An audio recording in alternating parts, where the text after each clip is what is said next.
হেফাজতের ছাত্র হত্যাকাণ্ডে যারা শহীদ হয়েছেন, ভোটে বিরোধী আন্দোলনে যারা শহীদ হয়েছেন, এখনো পর্যন্ত আমরা তাদের রাষ্ট্রীয় স্বীকৃতি পাই নাই।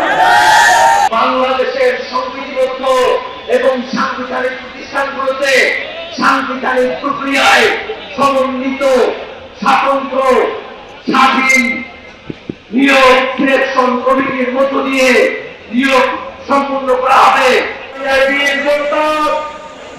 বাংলাদেশের ভিত্তিবাদ বিরোধী লড়াইয়ে এই ব্রাহ্মণবাড়িয়ার অনেক ভাই জীবন দিয়েছেন, কিন্তু এখনো পর্যন্ত আমাদের ভাইদের এই হত্যাকাণ্ডের আমরা বিচার পাই নাই।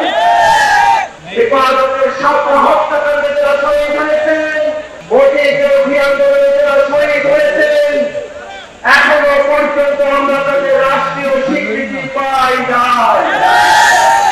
আমরা আজকের এই সমাবেশকে উদাত্ত করতে আহ্বান জানাবো, ছাত্র হত্যাকাণ্ড সহ মোদী বিরোধী হত্যাকাণ্ডে আমাদের যেসব ভাইয়েরা জীবন দিয়েছেন, রাষ্ট্রকে তাদের শহীদের স্বীকৃতি প্রদান করতে হবে। সব মশার বিরুদ্ধে সুরক্ষা দিতে এলো বসুন্ধরা এক্সট্রিম অ্যারোসল, মশার বিরুদ্ধে এক্সট্রিম সুরক্ষা।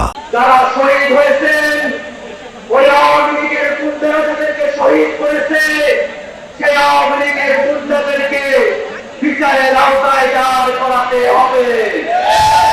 ভাইরা আমার, আমরা যখন সংস্কারের কথা বলি, তখন বাংলাদেশের প্রতিষ্ঠানগুলোকে আমরা ঢেলে সাজাবার কথা বলি। বাংলাদেশের প্রতিষ্ঠানগুলোকে অর্ধ শতাব্দী ধরে দলীয় ব্যবস্থার মধ্য দিয়ে পরিচালনা করা হয়েছে।